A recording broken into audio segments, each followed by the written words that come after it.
नमस्कार, UP live देख रहे हैं आप। मैं हूं आपके साथ आयुष्पाल। यूपी लाइव में सबसे पहले बात करेंगे यूपी एसटीएफ की कार्रवाई को लेकर के। बीते दिनों यूपी एसटीएफ ने बलरामपुर में छांगुर गैंग द्वारा बड़े स्तर पर धर्मांतरण कराए जाने का खुलासा कर छांगुर समेत कई लोगों को जेल भेज दिया था, जिसके बाद से अब लगातार एक के बाद एक इस गैंग के कारनामे सामने आ रहे हैं। लेकिन लखनऊ में अब इसको लेकर के एक और बड़ा खुलासा सामने आया है, एक और बड़ा मामला सामने आया है, और वो सवाल खड़ा करता है कि तत्कालीन समाजवादी पार्टी और सरकार और उसके नेताओं पर इस बार पीड़िता ने क्या कुछ आरोप लगाए हैं। समाजवादी पार्टी के नेता किस तरह से इस मामले से जुड़े हुए हैं और किस तरीके से समाजवादी पार्टी के तमाम नेताओं का नाम इस मामले में आ रहा है, इसी को लेकर के यह खास रिपोर्ट देखिए।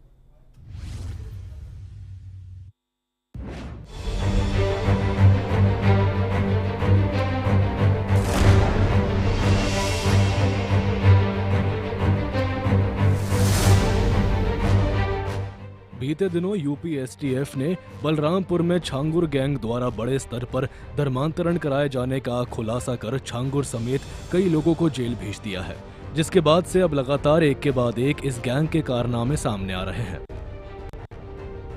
जिसको लेकर राजधानी लखनऊ में विश्व हिंदू रक्षा परिषद के राष्ट्रीय अध्यक्ष गोपाल राय ने एक बार फिर प्रेस कॉन्फ्रेंस की,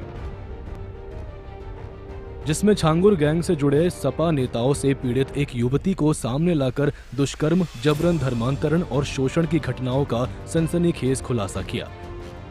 इनमें से कुछ ही तस्वीरें समाजवादी पार्टी प्रमुख अखिलेश यादव के साथ भी देखी गई, तो वही सोशल मीडिया पर भी आरोपियों के समाजवादी पार्टी से जुड़े होने के कई सबूत मिले हैं। आरोपियों की प्रोफाइल में समाजवादी पार्टी की अलग अलग विंग्स के लिए काम करने की जानकारी भी देखी गई। पीड़ित महिला ने बताया कि 2017 में एक कॉलेज समारोह के दौरान बबलू खान ने सबसे पहले उससे संपर्क किया, जिसके बाद उसके साथ कई तरह के दुर्व्यवहार हुए। उसे जबरन शादी के लिए छांगुर बाबा की मजार पर ले जाया गया, बाद में मुंबई ले जाया गया, जहां उसे बंदी बनाकर रखा गया, और बाद में आलमगीर अंसारी सहित विभिन्न स्थानों पर उसका शोषण किया गया। मित्र नौशाद खान उर्फ नाटा नवाब खान से मिलवाया, वहां से फिर से लेके वो मतलब छांगुर बाबा के मजार पे निकाह करवाया। निकाह करवाने के बावजूद वहां से वो बम्बई लेके गया, वहां पे कुछ दिन तक बंधक बना के रखा। वहां से रखने के बाद वो फिर लेके आया बबलू खान उर्फ रफी खान के यहाँ, शारीरिक शोषण जबरन करते थे लोग, सारे लोग मिलके। तो आलमगीर के यहाँ नौकरी पे रखा। वहां से रखने के बाद से फिर से वो ऑफिस में कई लोग थे, वहाँ पे सब लोग जबरन, सब लोग मुस्लिम है, करते थे लोग सुधार। मुझे न्याय चाहिए। मैं बहुत बबलू खान ने मेरे को अपने खास मित्र करके नौशाद खान के पास भेजा, नटा नवाब खान के पास। वहाँ पे वो लेके फिर से दोनों लोग मिल के लोग बाबा के मजार पे, छांगुर बाबा के मजार पे, वहाँ पे निकाह करवाए लोग जबरन। मैं नहीं अपनाना चाहती थी, वो लोग जबरन अपनाए। उसके बाद फिर से कुछ दिन के बाद से यहाँ पे ले गया पढ़ाना, वहाँ पे फिर ले करके फिर बबलू खान के यहाँ छोड़ा। वहाँ से फिर ये लोग मिलके सब ऑफिस से था प्राइवेट, वहाँ पे 15,000 रुपये रखवाए लोग, वहाँ पे बंधक बना के रखे लोग। मुझे कोई नहीं था, इसलिए संपर्क नहीं था, इसलिए कुछ कर नहीं पाई मैं। पुलिस से मदद मांगने उसकी कोशिशों के बावजूद उसे उपेक्षा का सामना करना पड़ा और उसे धमकी भी दी गई। अंततः सनातन धर्म हेल्पलाइन पर पहुंची और न्याय और समर्थन की मांग की। देखिए, सनातन हेल्पलाइन नंबर जो जारी हुआ विश्व हिंदू रक्षा परिषद द्वारा, इस पे स्थितियां ये चल रही हैं कि अब तक 8,000 आसपास लोगों का फोन आया और लगभग 1,500 से पौने 2,000 लोगों के हम लोगों ने समस्या भी समाप्त किया है।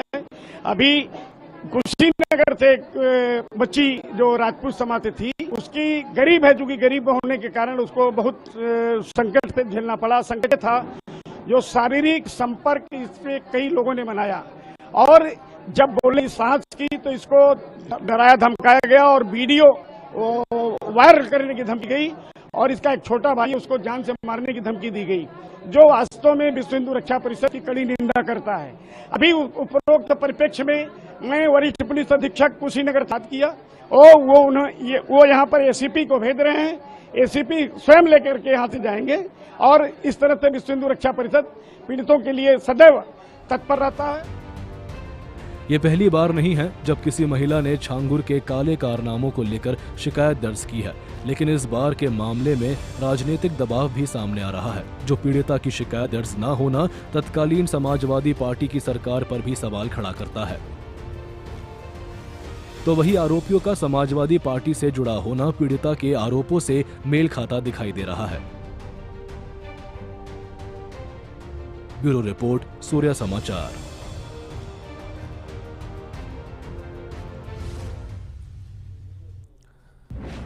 अब आपको श्रावस्ती लिए चलते हैं। श्रावस्ती के बीनगा नगर में ईदगाह से तहसील तिराहे तक लोक निर्माण विभाग की बुलडोजर कार्रवाई देखने को मिल रही है। ये कार्रवाई क्यों की गई है, क्यों की जा रही है, प्रशासन के इस कार्रवाई को लेकर के क्या कुछ तर्क, क्या कुछ जानकारियां प्रशासन की ओर से दिया गया है, इसी को लेकर के ये खास रिपोर्ट देखिए।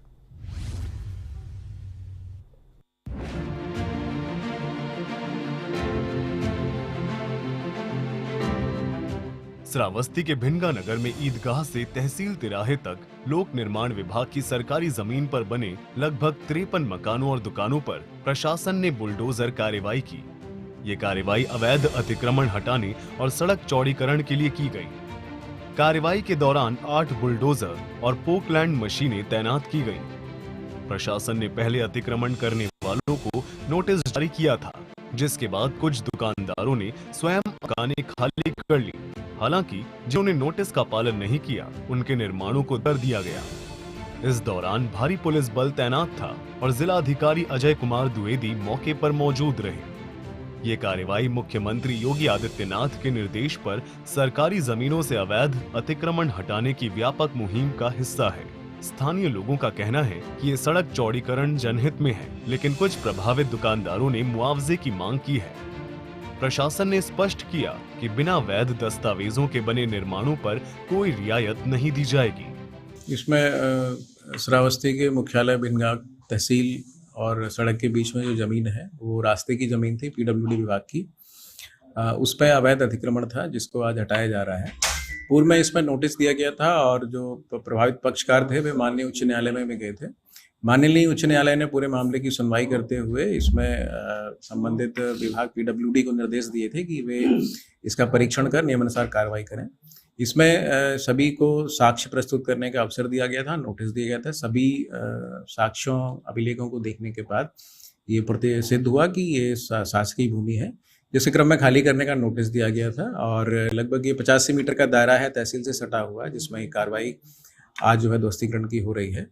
और इसमें ये भी देखा गया है कि अगर कोई ऐसा व्यक्ति है जिसके पास कोई अन्य घर या मकान नहीं है, तो उसको आसरा योजना के अंतर्गत हमारे पास पर्याप्त संख्या में आवास खाली हैं और उनको बता दिया गया है जो भी इच्छुक होंगे और पात्र होंगे उनको आवास दे दिया जाएगा। कितनी दुकानें और मकान हैं? लगभग 20 से अधिक निर्माण है जिनका ध्वस्तीकरण आज हो रहा है। बता दें कि इसके अलावा श्रावस्ती में पहले भी अवैध मदरसों और मजारों पर बुलडोजर कार्रवाई हो चुकी है।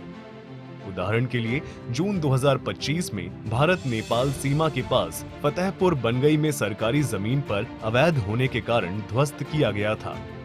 इसके बाद जुलाई 2025 में भिनगा सिरसिया मार्ग पर नगर पालिका की जमीन पर बनी अवैध मजार को भी ढहाया गया था। सरकार का पक्ष साफ है, किसी भी तरह की अवैध संपत्ति को नहीं रखा जाएगा। इसी नीति के तहत अलग अलग जगहों पर बुलडोजर एक्शन देखने को मिलता है। ब्यूरो रिपोर्ट, सूर्या समाचार।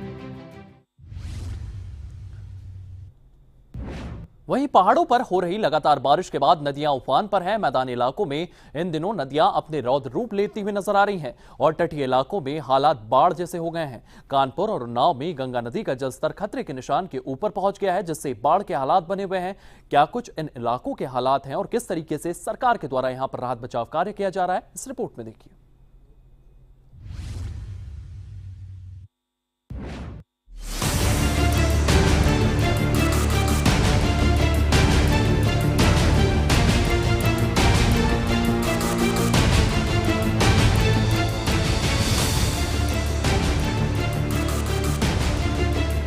पहाड़ों पर हो रही लगातार बारिश के बाद नदियां उफान पर हैं।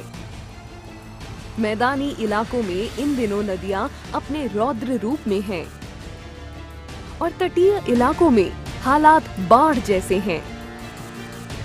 कानपुर में गंगा नदी का जलस्तर खतरे के निशान से ऊपर पहुंच गया है, जिससे बाढ़ के हालात हैं।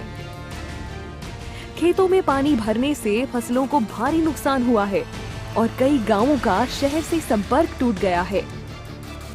प्रशासन ने सभी 30 बैराज गेट खोल दिए हैं ताकि पानी की गति को नियंत्रित किया जा सके।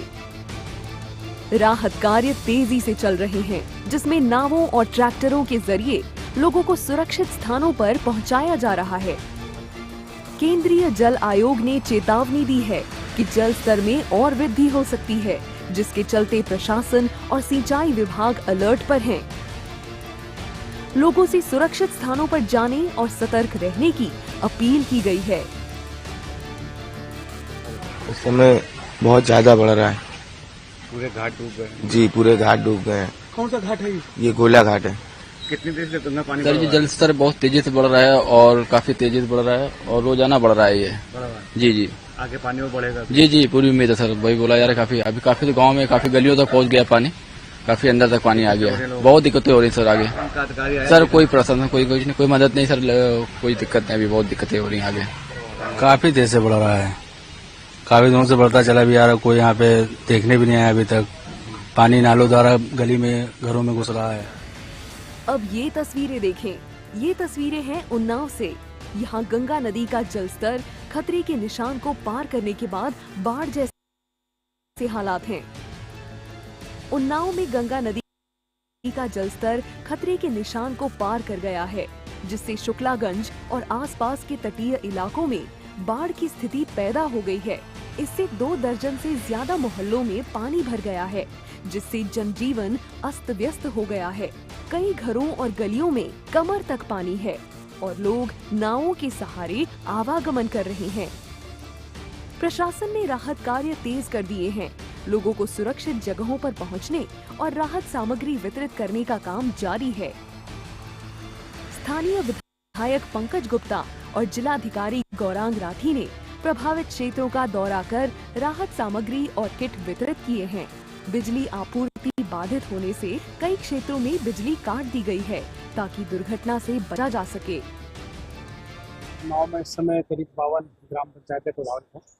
इसमें करीब 4800 से ज्यादा व्यक्ति, जिसमें हमारे करीब 250 छोटे बच्चे और करीब 130 करोड़ की महिलाएं और करीब 700 वृद्धजन, ये इतने व्यक्ति हमारे प्रभावित हैं जिनको हमने लाइन लिस्ट किया है। सभी जगह हम लोगों ने ड्राई राशन वितरित करने जहाँ प्रभावित क्षेत्र में वितरित किया है। इसके अलावा जो मेडिकल टीम्स हैं उनके माध्यम से हम लगातार संपर्क भी कर रहे हैं और 9 गर्भवती महिलाओं को शिफ्ट करके उनको CHC में भर्ती भी करवाया है। विस्थापन की अभी कोई समस्या नहीं है। जो पानी का स्तर है वो अभी डेंजर मार्क नामकिन घाट पे ना ही शुक्लागंज घाट पे अभी पहुँचा है। उसमें और डाउनवर्ड ट्रेंड हम लोगों को बड़ौदा से और अब से इन्फॉर्मेशन के आए। इसके बावजूद भी हम लगातार वहाँ पे अपनी जो टीम है बाढ़ चौकी के माध्यम से और टीम के माध्यम से लगातार फीडबैक ले रहे हैं और प्रत्येक परिवार को हम लोग अटेंड करने की कोशिश कर रहे हैं, जिनको किसी भी प्रकार की व्यक्तिगत हो चाहे सामाजिक समस्या। हालात सुधरते नहीं दिख रहे हैं, तो वहीं पहाड़ों पर बारिश के अलर्ट जारी हो रहे हैं, जिससे साफ है कि आगामी समय में भी हालात खराब ही होंगे। इसको लेकर प्रशासन दिन रात एक कर लोगों को सुरक्षित जगहों पर पहुंचाने में लगा है, ताकि नुकसान कम से कम हो। ब्यूरो रिपोर्ट, सूर्या समाचार।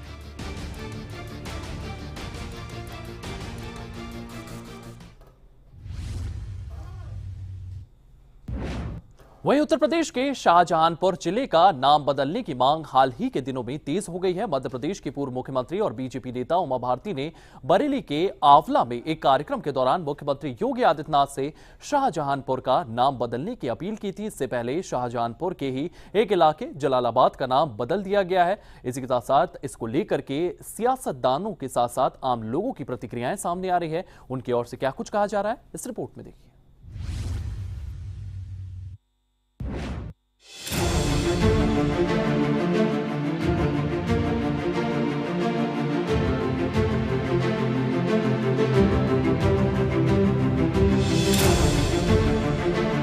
उत्तर प्रदेश के शाहजहांपुर जिले का नाम बदलने की मांग हाल के दिनों में तेज हो गई है। मध्य प्रदेश की पूर्व मुख्यमंत्री और बीजेपी नेता उमा भारती ने बरेली के आंवला में कार्यक्रम के दौरान मुख्यमंत्री योगी आदित्यनाथ से शाहजहांपुर का नाम बदलने की अपील की। उन्होंने कहा कि शाहजहांपुर नाम गुलामी का प्रतीक है और इसे किसी स्वतंत्रता सेनानी, संत या समाज सुधारक के नाम पर बदला जाना चाहिए, जिससे भारतीय संस्कृति और गौरव की भावना को बढ़ावा मिले। इस मांग ने राजनीतिक और सामाजिक बहस को जन्म दिया है। कल कार्यक्रम था आमला में, तो सबने ये तय किया है कि हम नाम बदलवाएंगे, तो उसमें वहाँ के मंत्री जी भी बैठे हुए थे। ये मांग नहीं है, ये सबने इच्छा व्यक्त कर दी है अपनी, और वो इच्छा सरकार तक पहुंचाने की जिम्मेवारी वहाँ बैठे हुए एक मंत्री जी को ही दे दी गई, जो शाहजहांपुर के ही हैं और वहाँ के प्रभारी मंत्री हैं बरेली के। ये तय है कि ये बात हुई है कि इसका नाम बदलना चाहिए, किसी स्वतंत्रता संग्राम सेनानी के नाम पे, किसी संत के नाम पे, या किसी सांस्कृतिक चेतना का जागरण करने वाले महापुरुष के नाम पर। और ये तो गुलामी के दौर की निशानी है, ये नाम मिटाया जाना चाहिए। और ये बात मैंने कोई मांग नहीं की, मैंने कहा है, घोषणा मैंने ही की और सबने उसका समर्थन किया है और मंत्री जी की जिम्मेवारी ठहरा दी। इसके अलावा शाहजहांपुर की जलालाबाद तहसील का नाम हाल ही में बदलकर परशुरामपुरी कर दिया गया है, जिससे केंद्रीय गृह मंत्रालय ने मंजूरी दी। ये निर्णय भगवान परशुराम की जन्मस्थली होने के दावे के आधार पर लिया गया, जिसकी मांग लंबे समय से उठ रही थी। केंद्रीय मंत्री जितिन प्रसाद ने इसके लिए गृह मंत्री अमित शाह का आभार जताया, तो वहीं इसको लेकर मंत्री दयाशंकर ने कहा कि ये एक सराहनीय कदम है और हम इसका स्वागत करते हैं। भगवान परशुराम हम लोग के विष्णु के अवतार हैं।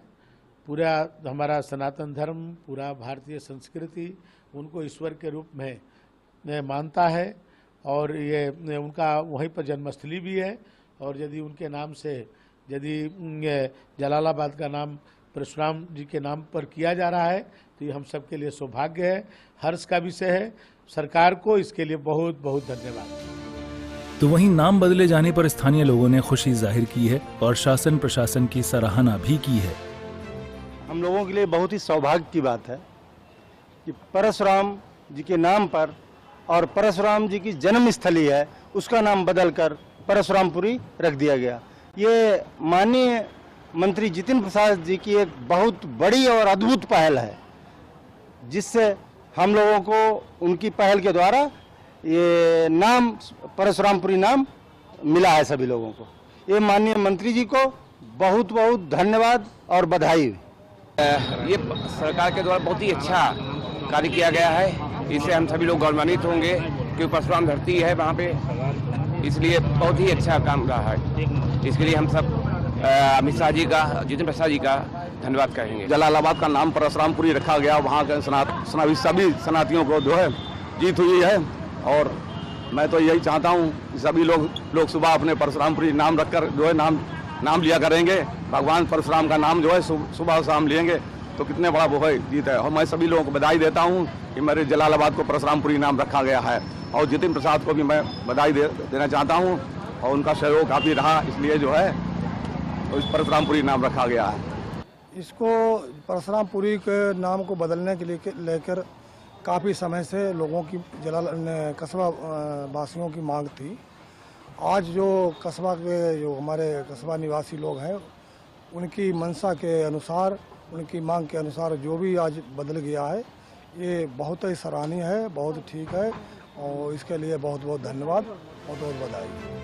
बता दें कि बीते दिनों प्रदेश के प्रमुख सचिव की ओर से केंद्रीय गृह सचिव को पत्र भेजा गया था, जिसमें कहा गया था कि जलालाबाद भगवान परशुराम की जन्मस्थली है। वहां भगवान परशुराम का काफी पुराना ऐतिहासिक मंदिर भी है, इसलिए जलालाबाद का नाम परशुरामपुरी रखे जाने की मांग की जाती रही है।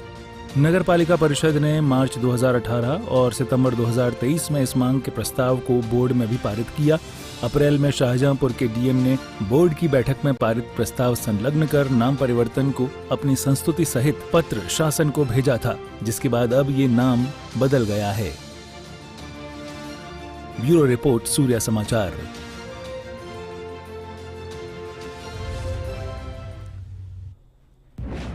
वहीं गाजियाबाद की अम्रपाली विलेज सोसाइटी में डॉग बाइट का एक मामला सामने आया है, जिसमें एक महिला को लिफ्ट में जाने से पहले एक स्ट्रीट डॉग ने काट लिया है। कुत्ते के साथ ले जाने वाला व्यक्ति इतना गैर जिम्मेदार था कि उसने पीड़ित महिला को एक बार मदद के लिए पूछना भी जरूरी नहीं समझा। क्या कुछ ये पूरा का पूरा मामला है, इस रिपोर्ट में देखिए।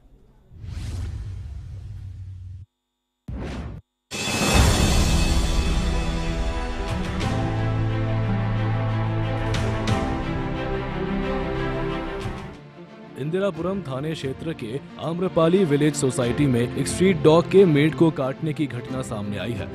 जब एक सोसाइटी निवासी अपने बेटे के साथ लिफ्ट में स्ट्रीट डॉग को लेकर ऊपर जा रहा था। लिफ्ट का दरवाजा खुलते ही डॉग ने लिफ्ट लॉबी में खड़ी मेड पर हमला कर दिया और उसके पैर को काट लिया। घटना सीसीटीवी में कैद हो गई। सीसीटीवी फुटेज में देखा गया कि हमले के बाद भी निवासी डॉग को लेकर अपने फ्लैट में चला गया और कुत्ते के काटने के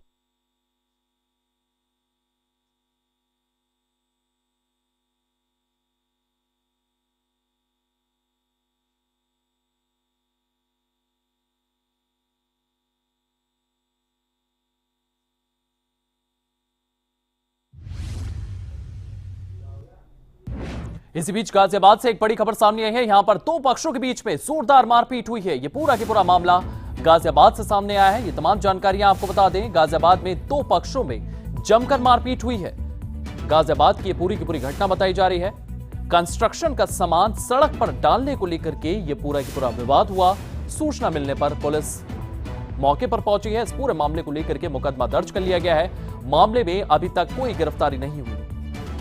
तो गाजियाबाद का ये पूरा का पूरा मामला बताया जा रहा है, जहां पर दो पक्षों के बीच में भिड़ंत हुई है। सामान सड़क पर डालने को लेकर के यहां पर पहले विवाद होता है, उसके बाद ये विवाद मारपीट तक पहुंच जाता है। गाजियाबाद में दो पक्षों में ये जमकर मारपीट देखने को मिली। कंस्ट्रक्शन का सामान सड़क पर डालने को लेकर के विवाद हुआ।